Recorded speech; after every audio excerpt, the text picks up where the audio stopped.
My life has always been basic. I intended for simple to mean devoid of neatest drama. But I never felt like I had a vacation from my sister. All of my sorrows, struggles, and heartaches stemmed from her. My biggest bully was her. She became the source of my destruction when she took the house I was given as a gift. But by the time I found out the truth, everything made sense. My name is Clara. Join me as I share my life's narrative, including all the bad things that happened to me and the breakthrough I made. I've always known that my parents valued me less than they did, but I managed to get over it. Sharing my sister's attention and affection wasn't an issue for me. For her, though, things were different. My sister Elise had harbored anger since the day she was born. She had already enjoyed her life as an only child for 7 years. Therefore, she regretted that I had been born. In her view, the 7-year age difference seemed insurmountable. She thought I was here to rob her of everything. She spent her entire life living this story in her head. She had been hateful and indifferent to me since I was a little child. She wouldn't even acknowledge me as her sister, let alone show me any love or respect. I was just another competition to her. And with that, she turned into my torturer, starting a lifetime campaign to denigrate me and give me the impression that I am not part of our family. I did look up to her as a youngster. She was my inspiration. Regardless of how self-centered they may be, I think we can all agree that we have that feeling for our elder siblings. When I was little, I longed for her unwavering approval. I can still clearly recall how hard I tried to win her approval. I would stop at nothing to win her love and approval, including giving her the nicest pieces of sweets to save for last or talking positively about her to everyone else. But all I got in return were sarcastic remarks and cruel jeers. I can still clearly recall an instance that really wounded my heart. I was attempting to give my present to Elise on her birthday, but she only made me seem bad. Elise, happy birthday. I bought your favorite clothing with the lunch money I saved up for the entire month. It will look great on you, so I hope you'll enjoy it. I gave her a happy, upbeat greeting. I couldn't wait to give her my present and hoped she would accept it. She picked it up, gave a quick glance, and dropped it on the ground. I became enthralled with what she did. Her pals laughed at her as she stepped on the garment as if it were a piece of rag. My heart was shattering into a million pieces. My world appeared to be collapsing before me. I was hurting so much. Clara, I have a ton of gorgeous outfits. Your present is unnecessary for me, especially considering how poorly you wear clothes. You look just as terrible in that top as you do, she remarked. She got the garment off the ground and instructed her pals to squirt liquid all over it. They were giggling uncontrollably. I turned to see whether my parents were present, but then I remembered Elise had organized this beforehand. There was no one to watch out for me because we were in the backyard. I cried uncontrollably and yelled our maid's name for her to come and assist me. However, Elise changed her mood quickly as the maid arrived. She feigned kindness, bending down to give me a hug, as though she hadn't been the one who had initially brought me to tears. Though Elise was too intelligent to be captured, I subsequently understood that I was too young to grasp what was going on. She was aware that the maid would turn on her to our parents if she didn't behave that way. Elise, why are you acting this way? You treat me so badly, I said. Whispering her final strike, she leaned closer to me while rolling her eyes. So that our maid wouldn't hear us, she did it discreetly. You want to disregard me, don't you? Her voice was severe and demanding. Keep quiet or I will make your life miserable, she said. But in a matter of seconds, her expression changed to one of anxiety. Oh no, little sister, my friend unintentionally spilled juice on your present. What a disappointment. I will take care of cleaning things up. I sincerely appreciate your thoughtfulness.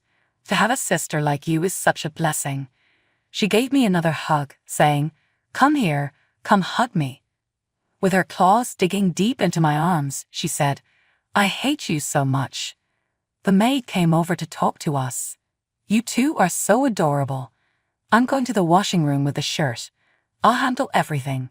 The maid added, "Don't worry, you two should return to the party and enjoy." Elise gave her a phony smile. She rolled her eyes at me as soon as the maid disappeared from the frame. "Very irritating," she mumbled. Then she lifted her eyebrows and shoved me to the ground. "Never return to my party, please," she said. "I don't want to see you," and left me alone myself there with her cruel pals accompanying her. And that's when my life turned dreadful. Elise's manner changed from being somewhat irritating to being downright hostile, and her remarks pierced me deeply, leaving me feeling inadequate long after they were said. The fact that she was skilled at hiding her poisonous side from our parents when they weren't there added to the agony. When they were not looking, she would pretend to be a caring sibling and then transform into a bully. My heart was shattering into a million pieces. My world appeared to be collapsing before me. I was hurting so much. "Clara, I have a ton of gorgeous outfits. Your present is unnecessary for me, especially considering how poorly you wear clothes. You look just as terrible in that top as you do," she remarked. She got the garment off the ground and instructed her pals to squirt liquid all over it. They were jiggling uncontrollably.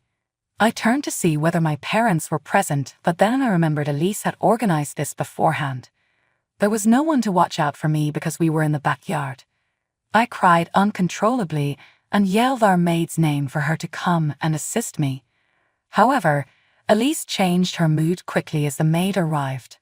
She feigned kindness, bending down to give me a hug, as though she hadn't been the one who had initially brought me to tears. Though Elise was too intelligent to be captured, I subsequently understood that I was too young to grasp what was going on. She was aware that the maid would turn on her to our parents if she didn't behave that way. "Elise, why are you acting this way? You treat me so badly," I said. Whispering her final strike, she leaned closer to me while rolling her eyes. So that our maid wouldn't hear us, she did it discreetly. "You want to disregard me, don't you?"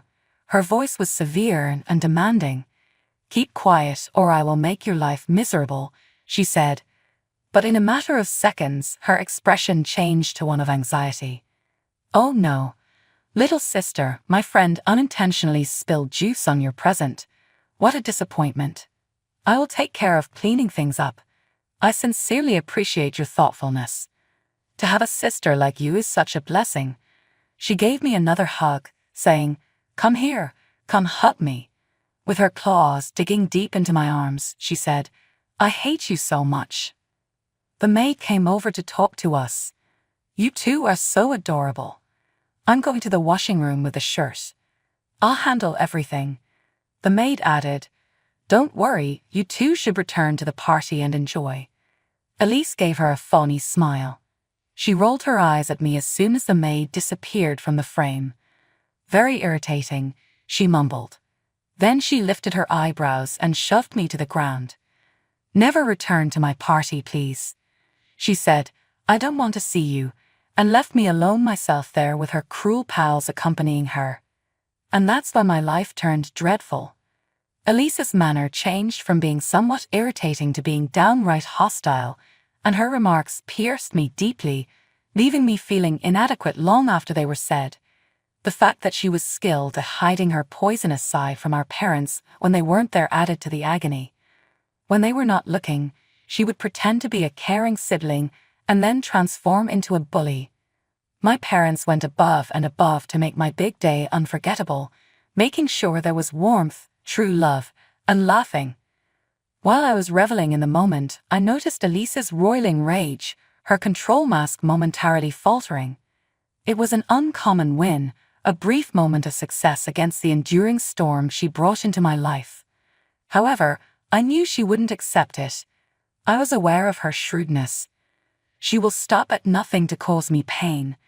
It was a short reprieve, though. The evening continued in good spirits and enjoyment. Just as the festivities were nearing to a conclusion, our father surprised me. I had no idea that the present my father had given me would soon serve as the main target of Elise's cunning scheme. It was a house, a representation of his affection and faith in my prospects. I started the next phase of my life, college, after turning 21. While studying overseas, I assured my parents that I would return to the United States after graduation and establish myself in my new home. I handed them my house's key and its documentation to keep secure. They told me that they would take good care of my house while I was away. A calm few years went by, and Elise and I didn't communicate much when I was gone. I met new people who were closer to me than Elise had ever been, sisters, and I came to understand the extent of her troubling habits.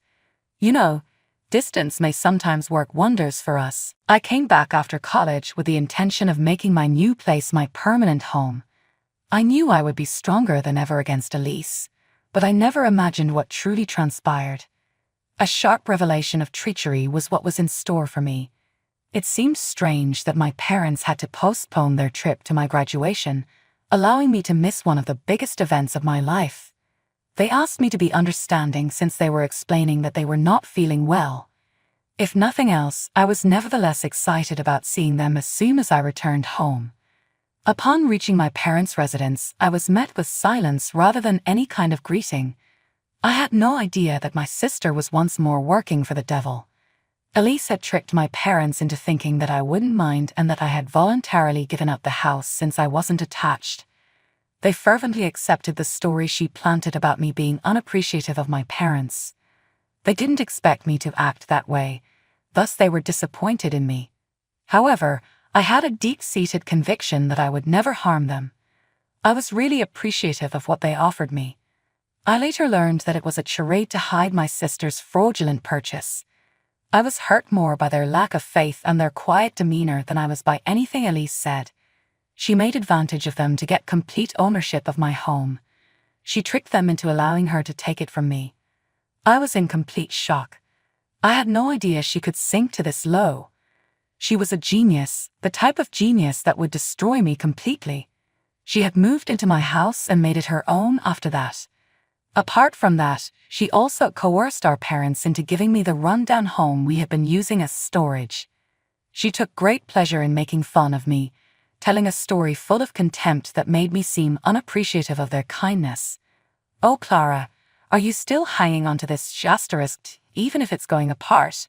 I can't blame you for becoming connected to your childhood house," she scoffed. I balled my fist, pretending that she hadn't intentionally hurt me. Still, I did my best to maintain my calm. "This wasn't meant to be my home, Elise. Dad gave me the house where you currently reside. You are aware of that. Please take it from me, Clara. And let's not act like this is something that you don't deserve from garbage." Dad presumably thought you'd be happy enough living in a dilapidated hut, laughed snidely. "Elise, you are aware that's untrue. I inherited the house from Dad. It was an investment in my future." She simply rolled her eyes, ignoring what I had to say. "If you're happy with this chapter of history, it doesn't seem like much of a future. However, I am deserving of this luxurious improvement." I was on the verge of losing my cool, but I tried not to freak out. "An upgrade that you stole from me." "Lost? Clara, please quit being so dramatic. Dad chose to provide me a decent place to live once he saw the potential in the house. I'm worthy of such comfort. You tricked them into believing that I gave it away because I wasn't happy with it. You exploited their confidence. They were seeking for an excuse to transfer it to a more qualified individual. Besides, talented isn't exactly your middle name, Clara. Elise, you've denigrated me so much. I felt useless as a result. But even for you, this is a new low. You were always the weak link, Clara," she muttered as she leaned in my direction. "It's time you realize that your father loves me more than you do. Savor your memento while I bask in opulence. Elise, your greed may have temporarily blinded you, but the truth eventually comes to light. And I hope you're ready to accept the repercussions of your choices when it occurs." "Oh, Clara, please don't be so dramatic. I now own the house. Take care of it." "Elise, I'll take care of it. But keep in mind that looted goods are never light. You'll eventually return. I resisted letting her acts break me.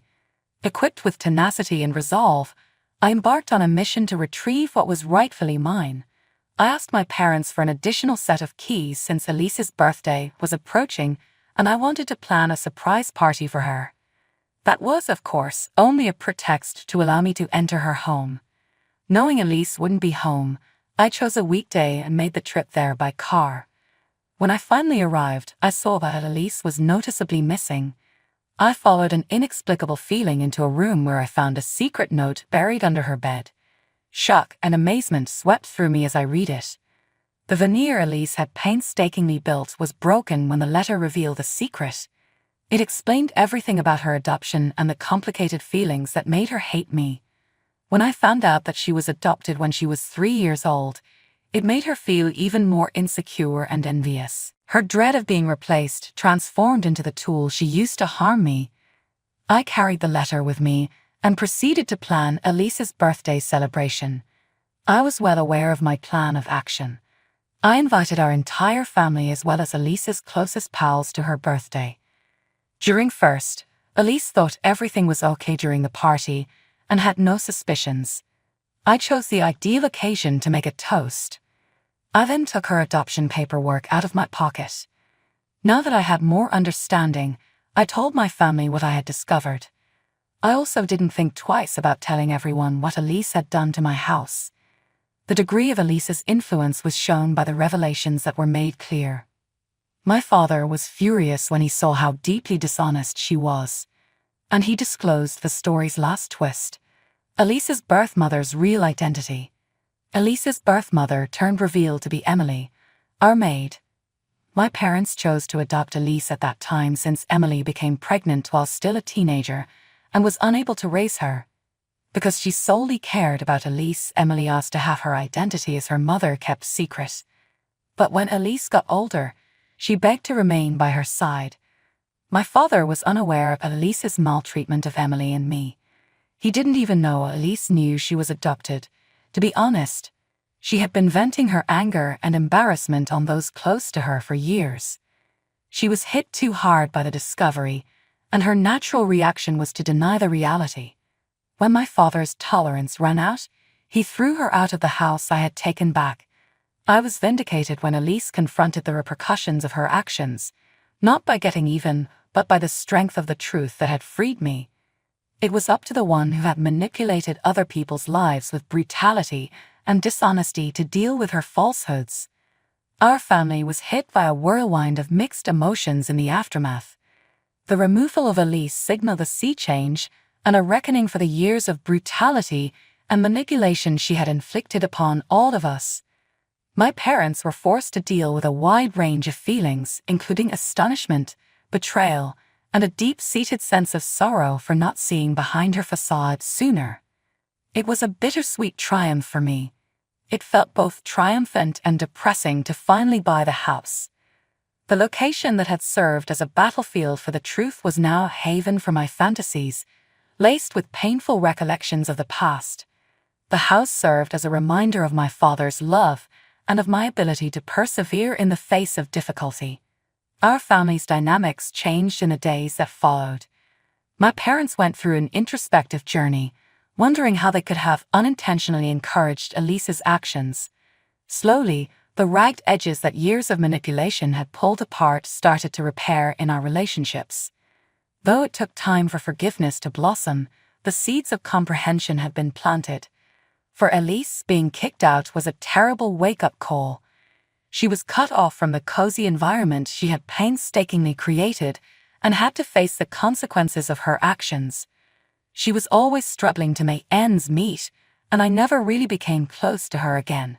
Of course, my parents are still in contact with her, but I now have better people in my life to worry about. I want to get as far away from her as I can and experience the tranquility I've always desired. Assuming you were in Clara's shoes, how would you respond?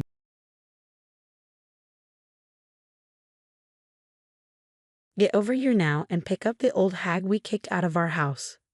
We want nothing to do with her. Jackson's voice was cold over the phone. About a month after my father's funeral, I received this unexpected call from my brother. He had kicked our mother out of the house and demanded that I take care of her from now on. I was stunned, unable to comprehend the situation immediately. You're joking, right? You didn't actually kick Mom out of the house. Come see for yourself. Oh, and I let her take Dad's memorial tablet. Why would you do something so cruel? I have no use for Mom now that we can't get Dad's inheritance. She's just a poor burden, isn't she? I was shocked. Apparently, my late father had debts, and after paying them off, there was no inheritance left. This was news to me. Even worse, Jackson and his wife had been living in the family home all this time. It was outrageous. It's getting dark soon. If you don't come to pick her up, Mom will be sleeping on the streets. How could you be so cruel? I will never forgive you for this, Jackson. I don't need your forgiveness. Jackson hung up without hearing me out, and subsequent calls went unanswered. When I finally managed to reach my mother, she confirmed that everything Jackson had said was true. Angry at Jackson and worried for my mother, I had no choice but to drive over to where she was. My name is Lily. I'm a 27-year-old woman in a hurry. 3 years ago, I married Mason, who is the same age as me, and we've been living together since. At the beginning of our marriage, we lived with my parents in a family home. But 2 years ago, Jackson and his wife abruptly moved in. They said our presence was making the place crowded, and we were forced to leave. My older brother Jackson, 8 years my senior, has always been selfish, but his marriage seems to have enhanced that trait.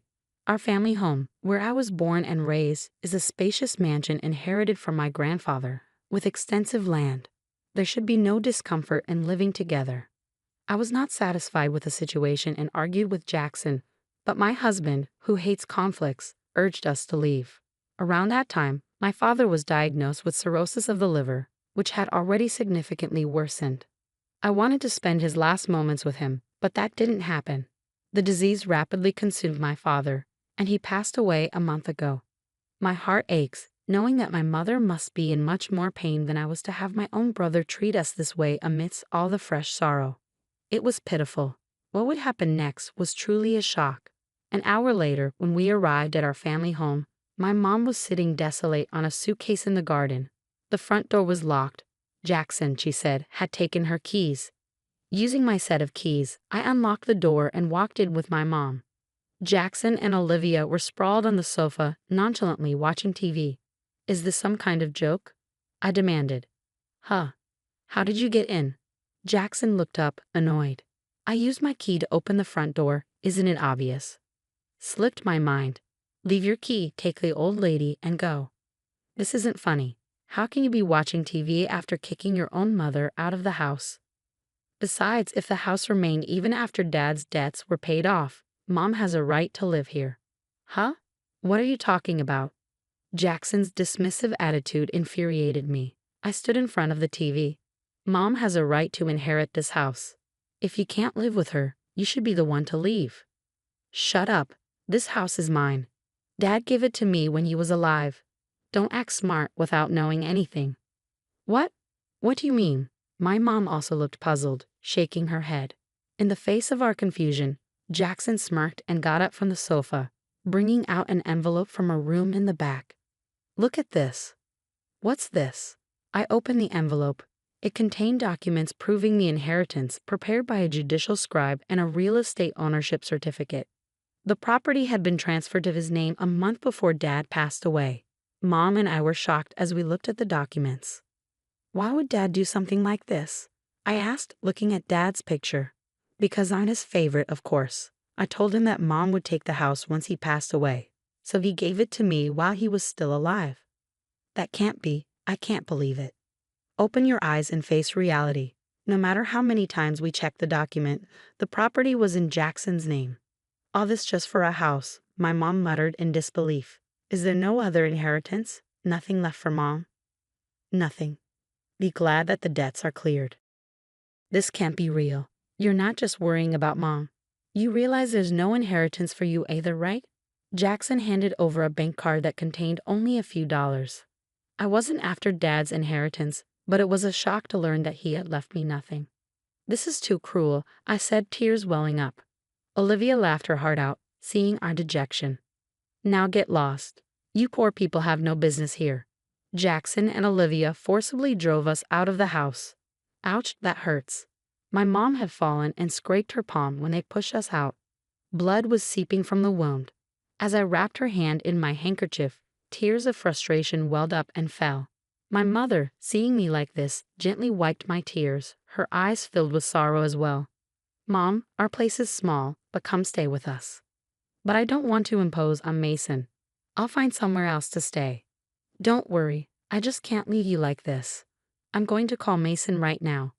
Just wait. Wiping my tears, I grabbed my cell phone and dialed. From the other end of the line, I heard Mason's voice. Hello.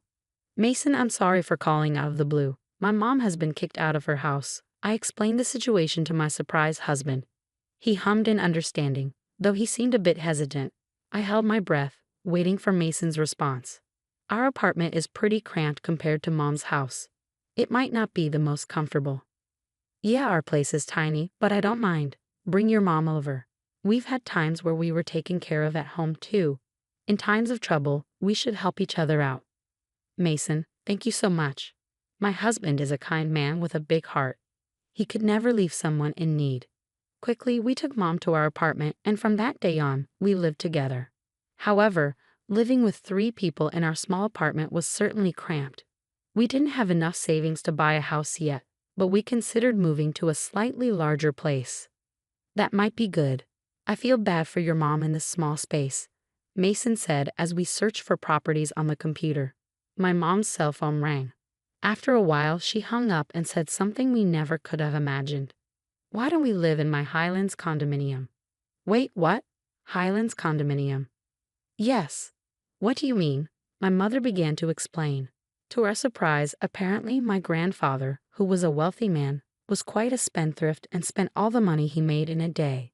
To deal with his constant borrowing, my grandmother had no choice but to sell off their farmland to make ends meet. According to my mom, my father was also a big spender, and we didn't have any assets other than the house we lived in. So I was really worried about our future. That's why I invested in real estate with the money I earned when I was working before I got married. My husband and I were absolutely stunned. It turned out that, in addition to the Highlands condominium, my mom was also managing an apartment building and had made a significant amount of money from her real estate investments. I can't even comprehend this. It's too amazing. I'm sorry I didn't tell you. Anyway, I just got a call from the management company that there's a vacancy in the Highlands condominium. We can move in next month. What do you think? There was no reason to refuse such a generous offer. Plus, it was a Highlands condominium with 3 bedrooms, a living room, a dining room, and a kitchen, located just a 5-minute walk from the station, which was much more comfortable than our current situation.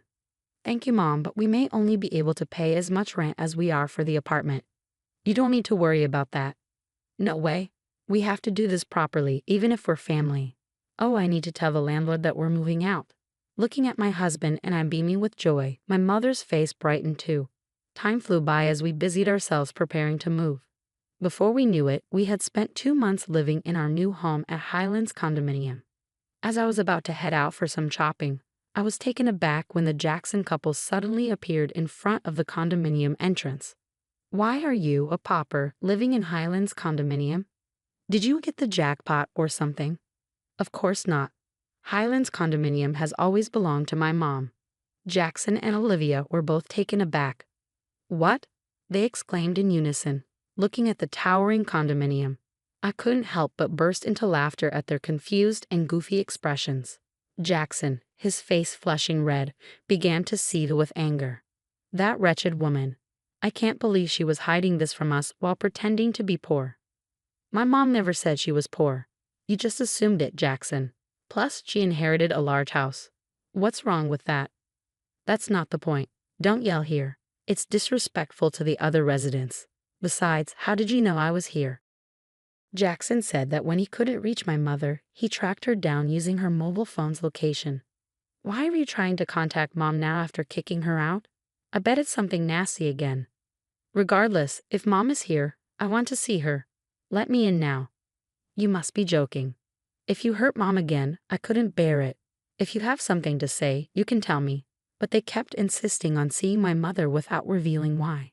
The Jackson couple seemed rather flustered. Weren't you living comfortably in your huge family house, just the two of you? It's none of your business. Fine. If you don't want to tell me, that's okay. I have to go now. Bye. As I tried to walk past the Jackson couple, Jackson suddenly grabbed my arm tightly. Ouch, let me go. Just call Mom. Absolutely not. I'll call the police. Jackson scoffed at me, looking down with disdain. There's no way the police would come for a simple family argument. Even if they did, you couldn't sue me for just grabbing your arm. I sighed. I suppose you're right, it was true. Calling the police over something so minor might not only be futile, but also disruptive to others. I felt bad and ended up not saying anything. Fine, I'll tell my mom, but only if you tell me why you're here. The utility bills for that house are ridiculous. Just for the AC, the electric bill is $500. This is no joke. Their old traditional style house had more than 8 rooms, so it was no surprise that utility costs were high. But even so, a $500 electricity bill seemed a little steep. It was a particularly hot summer, so they probably overused the AC. I thought you would have known that from the start. How would we have known? Mom used to pay the bills. Jackson scratched his head frantically as Olivia fumed. There's no way we would have known. Do you know the property tax for that house is $5,000 a year? What? I can't believe you didn't know. Why would an old house like that cost so much? How are we supposed to pay that? Our house is old and has a large yard, so it's only natural that it would cost a lot to maintain. And you know, apparently, it costs more in taxes to give away property while you're alive than after you pass away. Wait, is that true? Jackson looked puzzled. I see you didn't know. I told him this was all true information I had heard from my mom. The color drained from their faces. Seeing the stunned Jacksons, Olivia burst out in anger, saying, "It's your fault for not doing your homework." And they started fighting right in front of me. After all the trouble we went through to get Dad to change the name on the house, this is too much. That's what you get for doing something so underhanded. But even Dad said clearly that it would be better to give it to me than to your mom. I can't believe it. I was shocked and fell silent, realizing that my father had disregarded my mom and me. Seizing the moment, Jackson made an outrageous request. You can have the house. Let's exchange it for this Highlands condominium. What are you talking about? This isn't mine. It belongs to Mom. Please talk to Mom for me. I beg you. I promise to pass on your message, nothing more. What the hell is that supposed to mean? Feeling ridiculous for even engaging with them, I gave up on shopping and started to head back into the Highlands condominium. But the Jacksons tried to follow me in. Their audacity left me speechless. I'll sue you for trespassing. You just told us that wouldn't be a legal issue. It seems like they won't get the message until they suffer a real consequence. Exasperated, I called out to the management office next to the entrance. Excuse me, could you please call security? Someone who isn't a resident of the Highlands condominium is trying to force their way in. Wait a minute. The security guard, who was on standby 24/7 at the Highlands condominium, came running immediately. With the large security guard in front of them, the two of them were startled. I warned them once again to avoid the same thing happening in the future. I didn't call the police just now because you only grabbed my arm. But if you try to use force or enter the Highlands condominium again, I will really call the police. Okay, we beg you, don't do that. If I even catch a glimpse of you, I'll report it. So go back to your mansion that you got from Dad. Got it? Apparently scared of the police, Jackson and Olivia hastily retreated. I went back to my apartment and told my mother about the exchange with the Jacksons. But why did Dad let Jackson inherit the house? As I was feeling downcast, my mom smiled. Dad must have known what he was doing when he let Jackson inherit. He didn't want to burden me or you, Lily. Even though Dad was indifferent about money, he cared for me a lot. Of course, he always said he loved you, Lily, so much. Really? I was overjoyed to hear that my father felt that way about me. When my mom heard about the inheritance from Jackson, she muttered, "Are you going this far because you realized that he had given a severe punishment to Jackson, who was always self-centered? You knew how Dad felt, Mom." Of course, dear. We've been together for 38 years. I know what he's thinking without him saying a word. Besides, Jackson never took care of Dad when he was sick. I had been under the impression that the Jacksons were looking after my father. However, it turned out they hardly ever visited him, not at home and barely in the hospital. When I visited my dad, he would often tell me, "Jackson comes to see me and you have your job to attend to, Lily. There's no need for you to go out of your way." I took his words to heart, not realizing that it was a gentle lie meant to ease my worries. I had it all wrong about Dad. I feel awful. I want to apologize. Don't fret, Lily. Your feelings are reaching Dad in heaven. The ones who should worry are the Jacksons. Who these days would buy a big high-maintenance house like that? I bet they'll struggle to find a buyer. The truth in my mom's previously gleeful words became evident after a while. The Jacksons, unable to maintain the house on their own, had put it up for sale but couldn't find a buyer. They continued to live in it even a year later. In the midst of all this, Olivia accidentally started a grease fire while cooking chicken, and the house quickly burned down. Since they didn't have money for fire insurance, their life was going to get even tougher. Well, while I understand their predicament, it doesn't concern me.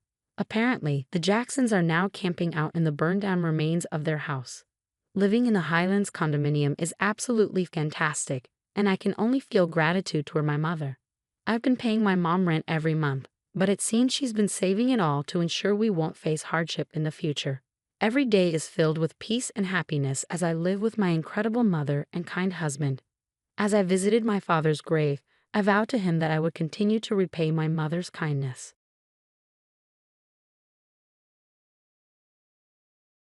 Dahlia, have you ever heard of HSP?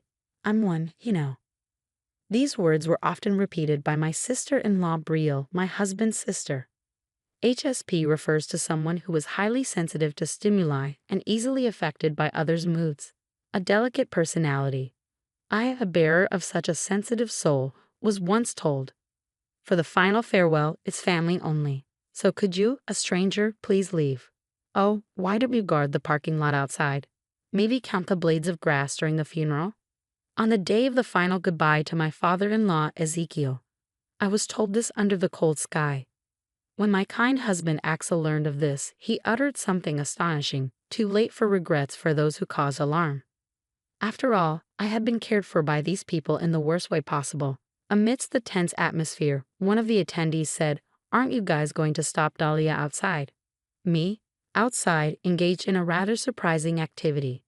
I'm Dahlia, a 30-year-old office worker who met Axel through a friend. We dated for 3 years and got married just a year ago. I wish I could say it's been a tranquil married life, but not quite. I've been harboring a certain worry since the beginning of the marriage. We often gather at my in-laws' house for seasonal events. Naturally, there's a lot to do, like serving coffee when guests arrive. Glancing at my mother-in-law, Vivian, she seems busy chatting with relatives. It's not exactly painful, but it's not easy using a kitchen in a stranger's house where I don't usually live. Belle, could you help me out a bit? I'm not quite sure about the kitchen details. I asked Brielle, who had escaped to the kitchen and was sitting on a chair fiddling with her mobile phone. Dahlia, I've said this many times, but I am an HSP, so please don't ask me for favors. It makes me sad and hurts me. Brielle replied before storming off to her room, making a loud noise. Ah, I did it again. My relationship with Brielle was always like this, unable to have a proper conversation without supposedly hurting her with my words. After high school, Brielle couldn't hold down a job for long due to her personality, hopping from one job to another. By the way, she quit another job a few months ago and is currently unemployed. Dahlia, what happened? There was a loud noise. Axel was the first to rush over in such times. I had another issue with Belle. Sorry, I apologized with a wry smile. Brielle's just being selfish. I'm really sorry for making you feel bad. Axel always stood by my side. Then Vivian came from the living room. Dahlia again, you know Brielle is sensitive. I always tell you to be careful. Seriously, for Brielle to get that angry. It must have been something big, right? Don't bully her too much, please. Vivian glared at me angrily. Whenever Vivian's loud voice was heard, Brielle would come out of her room. Mom, it's okay, it's my fault. Dahlia asked me to make coffee and told me to take a lead since I am unemployed. And it just made me feel so frustrated. Dahlia, I'm sorry for making a loud noise earlier, she apologized tearfully. To an outsider, I was the complete villain. I didn't say anything like that, Brielle. Why do you always lie? I just asked you to help me with the kitchen details, I said. I'm sorry for always misunderstanding. I'm HSP, so please don't raise your voice. She pretended to tremble and act scared like a tragic heroine. I hated it because it was so infuriating. The relatives made awkward faces and the atmosphere turned terrible. The one who always managed to change the tense mood was my father-in-law, Ezekiel. Dahlia, you tried to make coffee. Thank you. Come on, Vivian and Brio apologized to Dahlia. Brio, you're an adult now, not a child anymore. He firmly reprimanded his daughter. Because of that, the relatives chimed in, That's right, Bri, you're an adult now. Maybe it's time to look for a partner or start job hunting. You can't rely on your parents forever. Learn a bit from your brother Axel. Hearing this, Brio's face turned red. Visits to the in-laws' house always left me exhausted. Sitting on the sofa at home, I let out a big sigh. Seeing me like that, Axel, as always, said, Dahlia, my family, I'm really sorry. Belle has always been a pain. Can't keep a job. I tell them not to coddle her, but Mom is like that, you know. It's a headache for me too. We don't have to go to my parents' house anymore. But being a newlywed, if I'm the only one not going, Axel might be criticized. Hesitating to accept his suggestion, I thought about it. After all, those gatherings were only once a month, if at all, and I just needed to endure for a few hours. Besides, I thought I understood a bit about this HSP character trait Belle talked about. I have a best friend named Maya. We were high school classmates and moved from Dallas to Boston together. Of course, I asked her to give a speech at my wedding. Maya too has a fiancé she's been with for a long time, about to get married. He's serious, responsible, and kind. We're both busy with work and haven't seen each other recently, but she's my precious friend. I didn't know much about HSP until Belle mentioned it, but the more I looked into it, it's just like Maya, I thought. I wasn't sure if I could act as Belle wanted, but I tried to understand her personality. Amid these days, my husband and I were called to the in-laws' house. Ezekiel wasn't there, only Vivian and Brio. Vivian opened her mouth and blurted out something unbelievable to me. Dahlia, can you stop it already? Filled with question marks, I replied, and what is that? Vivian, face red with anger, said, Don't play dumb, Dahlia. You've been sending harassing messages to Brio almost daily. She's scared, poor thing. What? I was baffled, having no clue about such accusations. Then Axel intervened. So where's the proof? If you're going that far, show us those messages. With Axel's words, Belle shivered a little. I was too scared and deleted them, but I'm not lying. Thinking that there are people like Dahlia in the world makes me too scared to even think about getting a job. I was infuriated by her weak, crying figure. Despite being an adult, Belle had a hard time at work and quit her previous job, right? She started feeling better recently, so I suggested she start looking for a job again. Then she cried and said all that. Yesterday I felt so sorry for her. No way. That's just too far-fetched. And Vivian, believing that they're both ridiculous. Disgusted, I looked at the two of them. So that's all you called us for? Consider our position, being dragged into such a stupid conversation. Brio, what's with you always using HSP as an excuse? You've been to a hospital or something for it, right? Axel glared at Brio. Huh? Of course I'm taking medication, and it's really hard for me. I can't work in this state, Brio yelled, slamming the table with a loud noise. Vivian echoed her, Yes, Axel, you're being deceived by Dahlia. Brio is suffering so much. Why aren't you on her side? You're crazy. Axel looked at them as if they were filth. What are you talking about? You two are the ones who are crazy. Then Axel retorted, Brio, please stop using me as an excuse for not wanting to work. It's extremely unpleasant. Brio's face turned red. For the next few months, I experienced what seemed like a peaceful married life for the first time. I learned how important it is to distance oneself from the source of the stress. It was a cold early morning when it happened unexpectedly. At 4:00 a.m. Axel's mobile phone rang. Rubbing his sleepy eyes, he said, Oh, it's Mom. Obviously, I can ignore it, right? As Axel was about to go back to sleep, I said, Calling this early in the morning is a bit strange, don't you think? Maybe something's happened. Reluctantly answering the call, he heard, Axel, Ezekiel has. It was a heart attack. By the time we rushed to the hospital, Ezekiel was already gone. Vivian, seeing me, said, Why did you come too? Go away, and she threw her bag at me. Belle was also there. It's all Dahlia's fault. All of it. Non-family members leave. I said to their irrational words, enough. Can't you be quiet at a time like this? It's so unfair to Ezekiel. And don't worry, I don't consider you family either. Axel apologized to me, but there was so much to do. Ignoring the unreliable two, we busied ourselves with death notices, funeral, and church arrangements.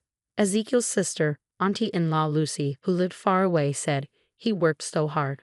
Rest well, Ezekiel. So what will you do, Axel? Axel, looking straight ahead, replied, my mind's been made up for a long time. Lucy simply nodded in understanding. We decided to have a funeral with only close family. On the day of the funeral, I never expected to be treated like that. While I was bustling around, Vivian and Brio called me over. What is it? I asked. They had a request. We asked Axel, but he refused. Can you ask him for us? I was shocked when I heard what they wanted. Now that Ezekiel's gone, you both work, right? Could you help us out financially? Maybe $1,500 a month would be good.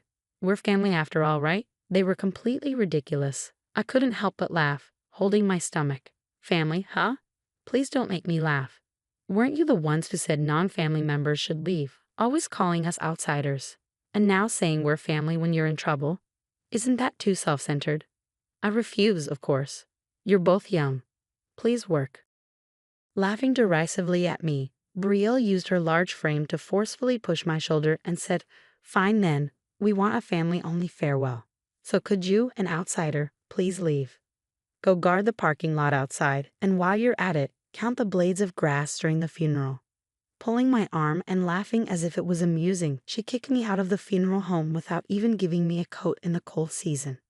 Brielle, doesn't it hurt your heart to do such a petty thing? Don't you realize that your whims hurt people? My words seemed to have no effect.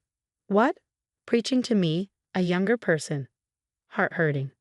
I've never felt that. Rather, I get irritated watching people who don't do as I want. Dahlia, your happy work-life boasting is annoying. As she glared at me, I replied, well, that's enough. I wish you both the best in difficult times ahead. Smiling kindly, I walked towards the parking lot. I heard their crude laughter behind me, but it didn't bother me anymore. About 20 minutes later, a pale-faced Vivian and Brio, along with an enraged Axel, showed up in the parking lot where I was. Dahlia, what are you doing? Are you crazy? Their faces, losing their minds, were comically absurd, and I couldn't help but laugh. What am I doing? Just doing as I was told, guarding the parking lot and counting grass blades. I'm at 350 now. Behind me, as I'm an outsider, I'm not allowed in the funeral home. I've been told by Vivian and Brio to guard the parking lot and count the blades of grass, I said, pointing to a cardboard box nearby on which I'd written these words. Why are you out here in the cold doing this? A relative asked worriedly. I silently pointed at the cardboard box. Axel brought me my coat. I couldn't believe you were actually doing this. This is the last time. I'm really sorry for all the trouble I've caused, he said tearfully. It's okay, I said. Axel always stood by me. When I returned to the funeral home, several relatives rushed over. Don't worry about this and go to your mother's side with peace of mind. Why would I? I looked puzzled, and Axel quickly nodded behind me. I later learned that when Axel noticed I was missing, he asked Vivian and the others, where's Dahlia? They replied with a nasty laugh. Dahlia said she's an outsider and wouldn't attend the funeral, so she went outside. She's guarding the parking lot since she has nothing better to do. She's terrible, right? Maybe you should break up with her. Then you can come back home, Axel, and give Mom some peace. Who'd believe such a lie? Axel, outraged, declared, comfort you? Are you kidding me? I've said it before, my family is Dahlia and Dahlia alone. I don't want anything to do with people who only hurt her. I'm cutting ties with you. At the mention of cutting ties, Vivian was agitated. Cutting ties? Such unfilial behavior. At least support us financially. You expect us to live in that house just the two of us? Show some filial piety. In response to Vivian's furious words, Axel said calmly, why do you even think you can continue living in that house? It's too presumptuous. It's embarrassing, right, Lucy? Lucy nodded to Axel's comment. The in-laws' house was originally built by step-grandparents. When they passed away, the property and the house were inherited by Lucy after a discussion among siblings. Vivian, you didn't help Dad and Mom when they were in trouble, did you? Instead, you drove them out of their own home. I've always apologized on behalf of Ezekiel, and I inherited the house. There's no plan for me to return. Brielle, you too, you've always bullied my daughter every time you saw her. She's so afraid of you that she didn't even come today. Lucy glared at the two. Dad was planning to divorce Mom and leave the house. You didn't know that, did you? He consulted me many times, saying he was scared of you too and didn't know what to do. Lucy and I were preparing to sell the house. Axel spoke calmly. Divorce? Selling the house? Axel, what are you talking about? The fear of possibly losing their home seemed to instantly drain the color from their faces.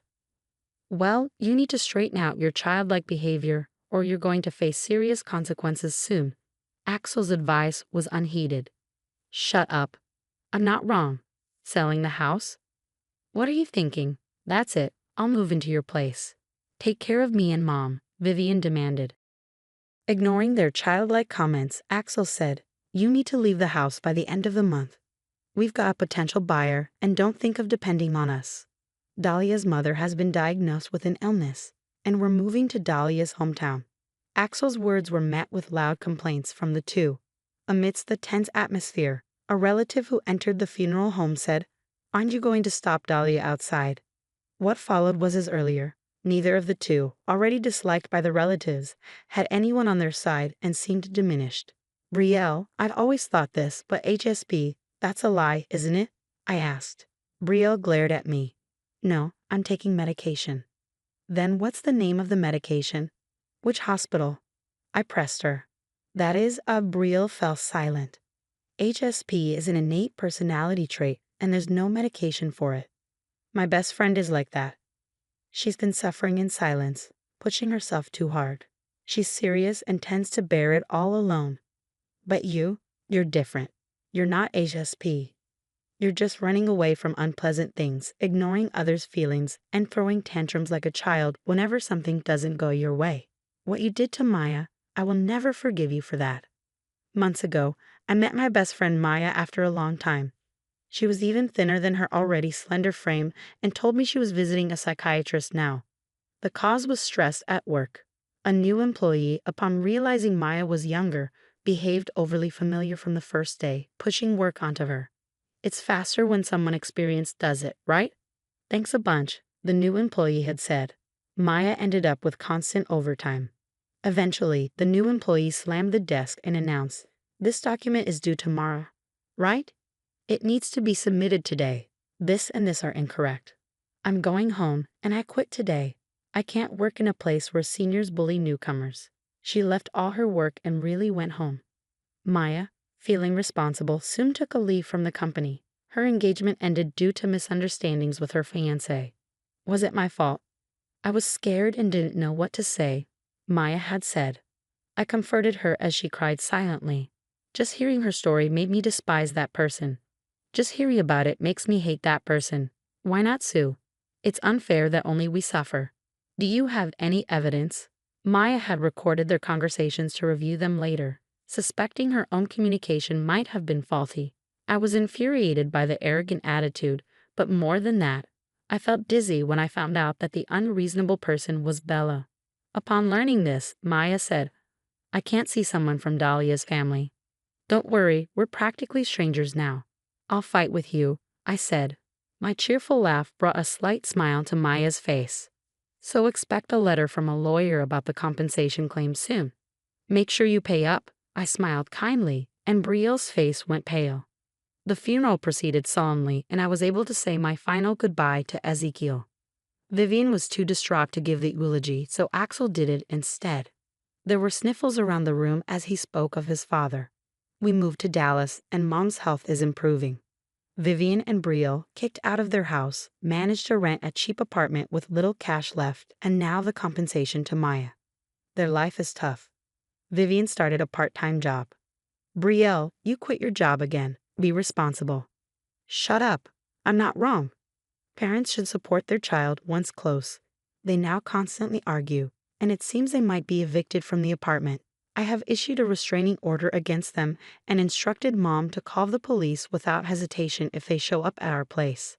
Maya quit her job and returned to Dallas with us. She's still recovering but gradually gaining weight, and her smile is coming back. Nothing makes me happier.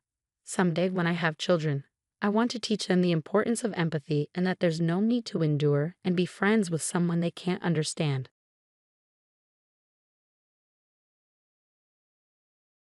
My name is Nicholas Anderson. I'm 21 years old. After graduating from college, I moved away from my hometown and started living alone. My job keeps me pretty busy, and I didn't really have any reason to go back home. However, one day I got assigned to a 2-day business trip. Coincidentally, the destination was near my parents' house, so I decided to drop by and visit. That's when I reunited with Sandra, my father's stepdaughter from his remarriage. At that time, I never imagined that this reunion would become an event that would change my life. Nicholas, I have an urgent request. Can you handle this business trip? My boss asked, and I felt a sudden pressure. A new environment and dealing with problems on my own made the trip a nerve-wracking prospect for me. The destination is near your parents' place, so I thought it might be convenient for you, he added. Hearing it was close to my parents' house eased my tension a bit as it reminded me of the home I hadn't visited in a long time. Get ready as soon as you can.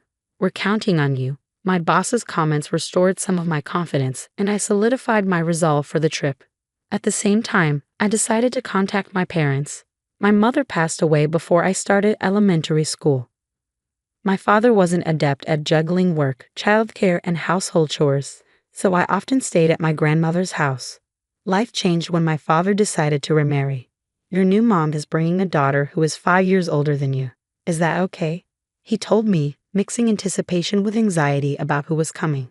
On the day we first met, his new wife was a gentle person, and my worries about a new family quickly faded. Her daughter's name was Sandra. Sandra was a quiet girl with clear, beautiful eyes. We spent our days together as a family, and our bond as siblings grew stronger. However, as we reached adolescence, spending time with an opposite-sex sibling became awkward, and we naturally started spending less time together. What kept things from getting awkward between us was probably our shared hobby and the presence of Max.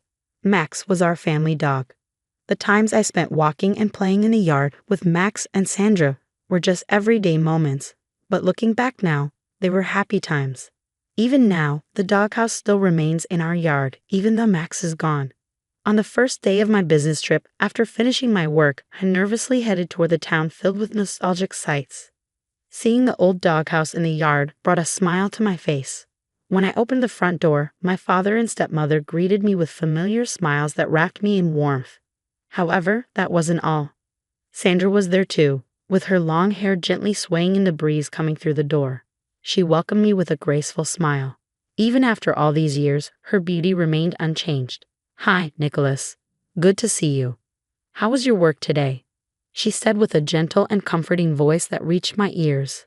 The tension within me began to dissolve in the comfort of being with my family. That night, we all gathered for dinner, spending time together as a family of 4 after so long. The next day, after finishing my work, I decided to go to the park for a change of pace. As I walked around, I couldn't help but glance at familiar places that held many memories. Entering the park where I used to play, I noticed a couple holding hands approaching from the opposite direction.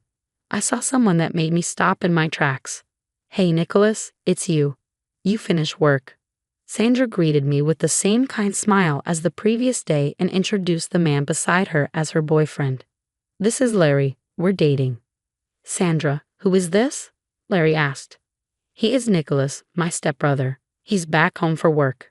I see, Larry said, extending his hand confidently for a handshake. Feeling a bit awkward, I shook his hand. Sandra's happy expression and Larry's confident demeanor made me feel out of place. Out of habit, I exchanged business cards with Larry and quickly left the scene. On Sunday, my day off, I was still wrapped in my blanket in my old room at my parents' house when Sandra woke me up abruptly. Sandra, why are you here? Seeing her nearly panicking, even more than my groggy self, somehow made me calm down. I slowly sat up in bed and took a deep breath. What's up? What happened? She sat on the bed beside me and opened her mouth with a worried expression. I've been assigned by the principal to explain things to new parents at the preschool. But I'm not confident. I don't know how to get the message across. Sandra is a teacher at the nearby preschool. Because she's dedicated and proud of her work, she's probably feeling the pressure. You'll be fine. You've been a teacher for years now. You're a pro, so explaining things to beginners should be easy, I said, trying to be playful. It seemed to work as her expression softened a bit. First, try to put yourself in their shoes, and then speak with confidence. I explained the presentation skills I developed as a business person to her. I wasn't sure how helpful it would be, but I could see her expression gradually brightening. By the time I finished explaining, my stomach started growling, and Sandra noticed. Let me make you something, or maybe Mom's already made something. Give me one moment, she said as she hurried to the kitchen. Honestly, seeing the usually confident and graceful Sandra in that state made her seem quite endearing. Mom's made breakfast, so let's go out for lunch. Do you know any good places? She asked. A new restaurant opened up a short walk from here. I heard from the moms at the preschool that it's really good because it is kid-friendly. I was surprised she talked about such things, but it made sense given her dedication and the trust she earned from the parents. The fact that she was chosen to handle this orientation was a testament to her character. The restaurant Sandra took me to had a warm wooden interior, a play area for kids, and a menu with a wide variety of dishes. What should I get? Sandra pondered the menu with delight. I noticed someone who looked like Larry through the window. It wasn't odd to see him on a Sunday, but it felt off seeing him alone in such a restaurant. Feeling a bit uneasy, I turned back to Sandra. This looks good. What are you getting? I'll have the pasta. I'll go with the hamburger. By the time our meals arrived, I'd forgotten all about seeing Larry. That night, Sandra and I sat in a corner of the yard reminiscing under the starry sky. Time had flown by as I helped her practice her explanation. We used to play a lot in this yard, didn't we? Right. You and Max used to roll around like a ball. I miss him, I sighed deeply. That was probably the happiest time of my life. I agree with you. Those were happy times. But you know, these moments now are important too. Our conversation paused, and a quiet night spread across the yard. Suddenly, Sandra's arm reached out and touched my hair. Hey, your hair really is just like Max's, isn't it? I always wondered why you kept patting my head when we were kids. Was it because it reminded you of him? Oh, you caught me, she said with a mischievous smile. Her playful side made my heart feel light. That night, I decided to drive Sandra back to her apartment. Her apartment had a quiet, peaceful atmosphere with a small houseplant by the entrance. Thanks for driving me home. You should come over sometime. Sure, another time. Good luck with the orientation. I'll try just the way you taught me, she replied, her smile filled with gratitude, making me feel a bit bashful. However, what happened next was a shock. My business trip was at its midpoint. Even though I hadn't made plans with Sandra for the day, I was curious about how her orientation went and whether it was a success. I decided to invite her to dinner. There was no response when I rang the doorbell. Thinking it might be broken, I knocked on the door but still got no reply. When I turned the doorknob, it opened without resistance. Fearing there might be a burglar or intruder, I clenched my fists and entered her apartment. The place was furnished simply and neatly organized. I quickly found Sandra sitting in a corner of the room, her eyes filled with tears and her cheeks streaked with tear tracks. Trying to calm my racing heart, I walked over to her and spoke softly. Hey, are you okay? What happened? She just shook her head silently, not saying a word. Not knowing what else to do, I sat down next to her. I could see her react slightly. After a while, she slowly began to speak. It was all a lie. The despair in her voice weighed heavily on my heart. What do you mean by a lie? I asked, and she wiped her tears with her sleeve. She had a pained expression on her face. At today's orientation, Larry showed up. He brought his wife and kids. His name, his job, everything was a lie. I can't believe it. It was all fabricated. Tears started to well up in her eyes again. In that moment, I felt something inside me break, like everything just popped. She continued, her voice trembling. Nicholas, please, just once. Finally looking at me, she roughly wiped her flowing tears with her sleeve. Just once more, I want to walk Max's old path with you. She couldn't sleep or stay cooped up in her room in this state. If reminiscing about our childhood could ease her mind, I was ready to go. We walked down the path lined with streetlights, the path we used to walk with our beloved dog. It had fewer vacant lots now. Back then, Sandra matched her pace to mine, but now I was matching mine to hers. This path felt so much longer when we were kids, but it's actually quite short. Her eyes were red from crying, but her voice was gaining strength. Max loved you so much. He was really attached to you. He seemed to like Mom too. He was just a ladies' man. Sandra let out a small laugh. That smile left a gentle warmth in my heart. This feels so nostalgic, she said, reaching out to me. Your hair really does feel just like Max's. It's comforting. Just this once, okay? Sure, I replied. Her touch was delicate, conveying both kindness and sadness. Each time her fingers traced through my hair, something deep inside me began to warm up. I felt my feelings for her growing stronger. I love you, Sandra, I whispered silently in my heart. Memories of the past and her smiling face kept flooding my mind. I realized I was in love with her. It wasn't long after that Larry began stalking Sandra. He showed up at the preschool after work, inviting her out to dinner. She refused, but Larry insisted he had to apologize, and she reluctantly agreed. At dinner, he said, I'm going to leave my wife. I want to be happy with you. Please marry me. His selfish words were unbelievable. I could no longer believe the words of such a man, but Sandra's heart was swayed. She came to consult me, aware of the circumstances. Hearing her story made my blood boil. I pulled out the business card Larry had given me and slammed it on the table. How many lies are written on this card? Can you really trust a man like that when he says he's going to leave his wife? Nicholas, he's a liar who prepared all this for his own selfish reasons. He has a wife and kids, yet he approaches you. That's the truth about him. Sandra's eyes filled with both frustration and determination. I could see she was resolute. Even if Larry lost his temper, I wasn't entirely without confidence. I was ready to confront him to protect Sandra. Thank you, Nicholas. I won't believe him anymore. This ends here. Her hand trembled slightly, but there was new hope in her eyes. Deciding to cut ties with Larry brought a sense of relief to my heart. Nevertheless, Larry persisted in stalking Sandra. He started waiting outside her apartment instead of the preschool.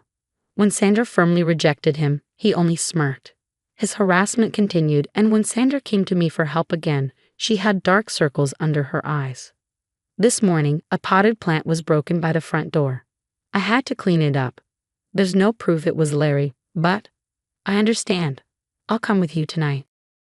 As we approached her apartment, Sandra looked increasingly anxious. In the dim light, I could see Larry waiting by the entrance. He stepped in front of me as I walked up to him. Aren't you married with kids? Stop approaching my sister. Larry scoffed with a cold smile and started moving towards Sandra. I pulled her behind me to protect her. If you hurt her anymore, I won't forgive you. Won't forgive me? What are you going to do about it? Larry picked up a child's bat that was lying by the entrance and swung it without hesitation. The sound of the bat striking the concrete echoed loudly. As he raised the bat, his figure was illuminated by the moonlight, his eyes filled with madness, sending chills down my spine.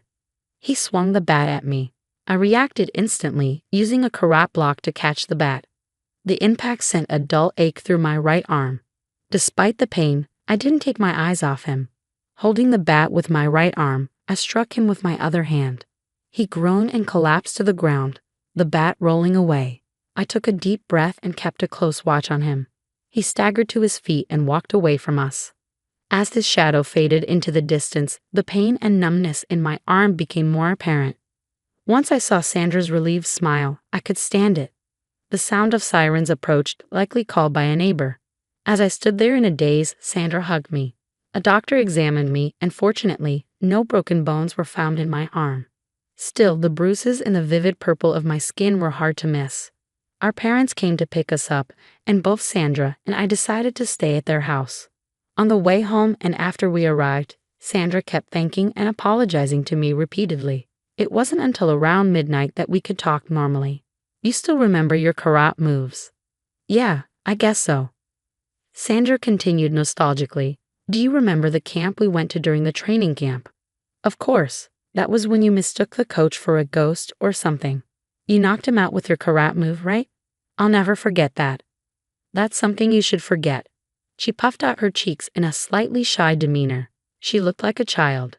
Do you remember inviting me to do something at the camp? What is it? I tilted my head in confusion. Oh man, you don't remember. Maybe I'll remember if you tell me. That's not remembering. Okay, give me a hint. A hint? Let's see. Under the beautiful starry sky, we did something together. I started to recall something. Was it the time capsule? Bingo! Sandra snapped her fingers in delight. Although I didn't remember it clearly, seeing her so happy made me realize it was an important memory for her. So Sandra, how about we go to the campsite next Sunday? On the day we arrived at the campsite, a gentle breeze made the place feel pleasant. As we dug up the time capsule, memories from the past flooded back, filling me with nostalgia. I think it was around here, Sandra said, thrusting the shovel into the ground. As we dug, an old faded capsule emerged. She eagerly picked it up and began checking its contents. Inside was an old letter I had written as a child. I want to live in a big house with Sandra and have lots of dogs. Sandra's letter was in there too. Today's camp was so much fun. I'm so happy that Nicholas invited me to do the time capsule. Let's stay close forever. I want to spend more happy times with him. We sat at the campsite under a sky full of twinkling stars. Sandra's smile outshone them all. Sandra, I need to tell you something. My heart was pounding in my chest. I really like you. Sandra's eyes widened in surprise as she stared at me. The silence that followed made the night even more still. Even though we're technically siblings, I want to build a future with you. Gradually, her eyes filled with joy and she smiled like a blooming flower. Nicholas, me too. I've always cared deeply about you too. I hugged her tightly. I hope we can walk this path together. Any future with you will be wonderful. With determination in our hearts, we took our first step towards a new chapter. Everything fell into place after that. Nervously, we told our parents and my father said, "If you both are serious, we support you. As long as you're happy, that's all that matters." Sandra thrived as a preschool teacher surrounded by children, and I found success in my career. We achieved our dream of having dogs after we got married, filling our home with smiles. The dreams in our time capsule became our reality. With Sandra's recent childbirth, we now enjoy happy days with our 2 children. My current dream is for our whole family to continue being happy together.